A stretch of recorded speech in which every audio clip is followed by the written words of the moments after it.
My good friend Zach Stampone just got a brand new Subaru Crosstrek. Today I'm going to meet up with him to take a few photos and see how he's enjoying his car.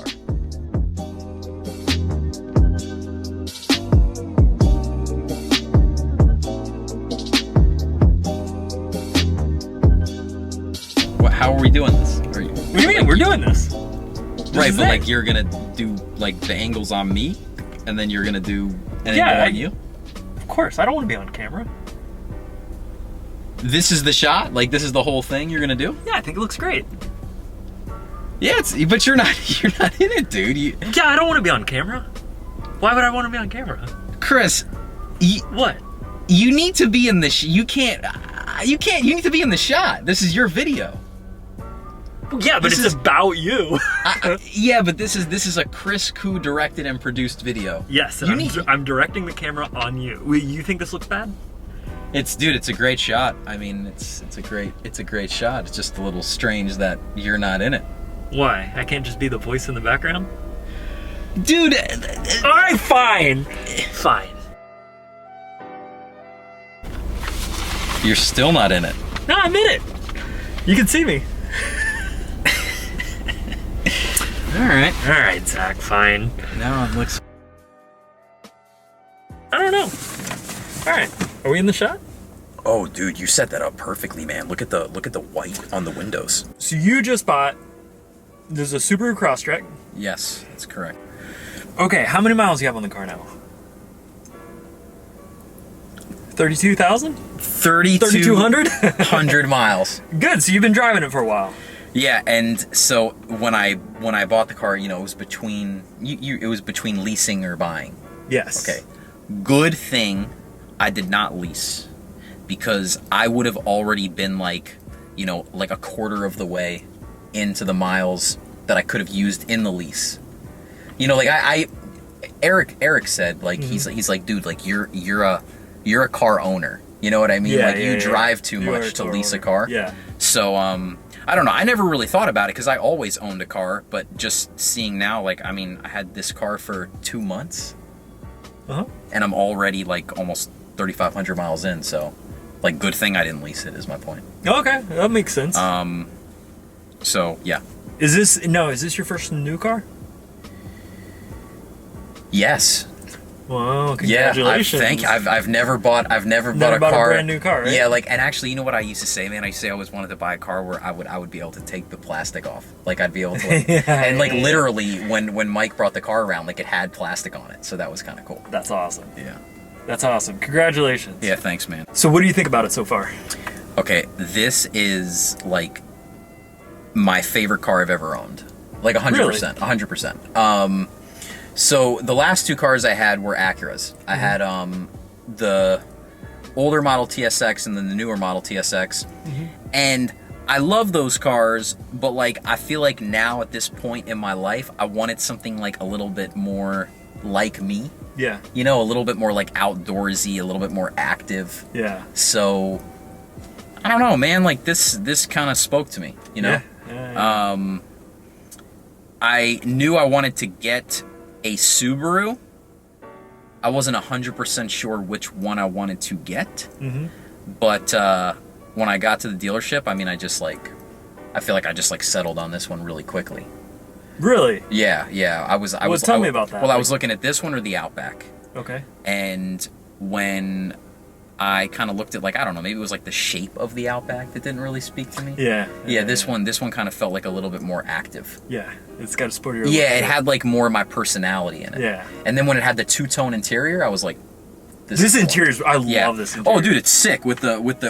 The orange stitching. The orange stitching. I thought that was extra. Like when he brought it out, I'm like, is this how it comes? Yeah. But I saw that in other models, so I think that's a Subaru thing. The orange stitching. Yeah. It's very cool looking. It gives it a nice touch. Yeah, I really like it, man. It's sick. So what are some of your favorite things about this car? Ooh, great question. Okay. Number one, I love the all-wheel drive. Yeah? I love the all-wheel drive. Like, even when I'm driving in the rain, I don't know if it's just in my head. No. But I specifically feel the car, like... It makes a big difference. Yeah, like, it's very sticky. Yeah. It's, like, stuck to the road. It's not going anywhere, dude.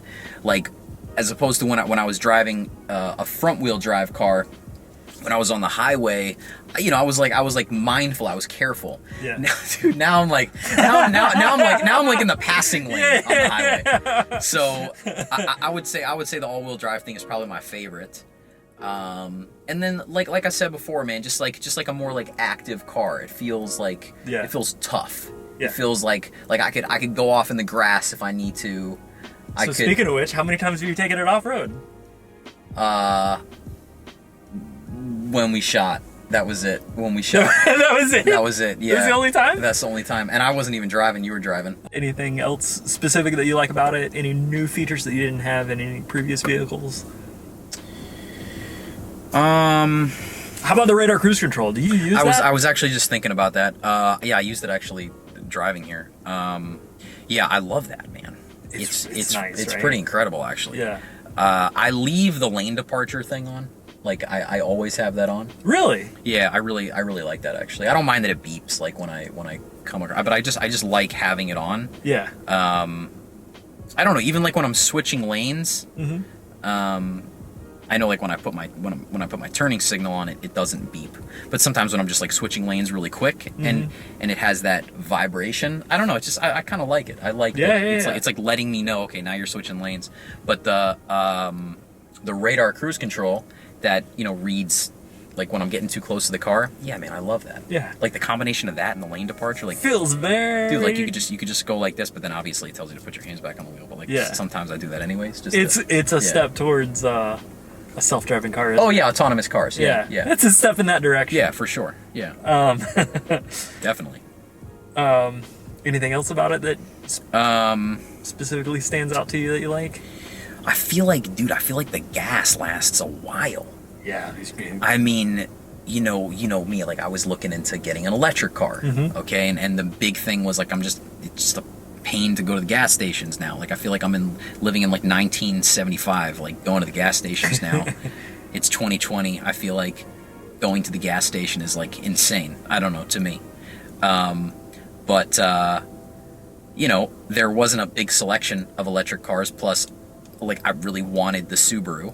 So the trips to the gas station are surprising. You know, like I expected to go more. Yeah. But I mean, this tank lasts for, it feels like a long time, man. Yeah. Honestly, it feels like a long time. So it's a noticeable difference in noticeable difference. Oh man, I fucked this up. I forgot all about it. When I asked you, is there anything you don't like about the car? You know what my answer to that question would have been, right? No. The reason I wouldn't want to buy a Subaru is because other random Subaru owners would walk up to me and start talking to me about my car. Oh, dude, that's a story. That's a story my God, right that's there, a story. man. That's totally a story. Right, I've lived in my house for 4 years. That's a great story to share. I've talked to 3 of my neighbors. That's a great You story were at my house for 12 minutes, and you were out talking to a neighbor I've never even met before for 9 of those 12 minutes. Yeah. So, I just bought the car, and this is more like, I don't know, I feel like looking at the camera on this one. Yeah, it's look like at the camera. This is me telling a story. So I just bought the car. It's, I don't know, maybe it's like I owned the car for 3 days. Okay. I go to Chris's house, and this guy's like riding his bike, just in the neighborhood, and random person, okay, just goes, "Man, you got a Subaru?" And I'm like, yeah, I got a Subaru. He goes, flat out, he goes, "That is the best car you could have possibly purchased." I'm like, man, oh man, you are making me feel so good about my purchase right now. Like I just bought this car, and like that's so really cool to hear. And he said that for the past like 10, 15 years, every car he's ever owned has been a Subaru. And the next thing he said was, you watch, the car's not going to be great until you hit 100,000 miles. So basically what he was saying was like, this car lasts a long time. It's built to last. It's made really well. And then we had like an all-out full conversation. And Chris doesn't really talk to people, so he's looking at me talking to this guy through the window. He's just like, he's not coming outside. Obviously, he's just like, what's going on? Where are they? Who's that stranger? Yeah, for reference, I hate talking to strangers. Yeah. So when I came back inside, Chris was like, who the hell was that you were talking to outside? You're like, that's your neighbor Eli. Yeah, that's your neighbor Eli. What? Yeah. I told him, come back anytime. This guy's name is Chris. He loves talking to the neighbors. So yeah, that was a really cool story, because that's a totally true story, and like that's just validation for sure that like I got the right car. I don't know. Anything else you want to tell us about the car? It's my favorite car I ever owned. It feels like me. Super happy with it, but not just personally. I really feel like it's a good car. I feel like it's a safe car. It's a well-designed, well-made car. Lots of technology. I can see myself, getting more Subarus in the future. I could see you being a Subaru guy. Yeah, especially if I'm purchasing. Yeah. It feels like a car that would last a long time. Yeah. So, yeah, I like it, man. I'm happy with it. Well, we're running out of daylight, so let's take a couple shots. Yeah, it's getting kind of dark. If you have to cut this at all, you're gonna see that. What? You're gonna see changes in light. Oh, we're definitely gonna cut this. Yeah. I know. I'm just saying, like, when you do jump cuts, you're gonna see changes in light. It's not a big deal. I don't worry about stuff like that. Okay, fine.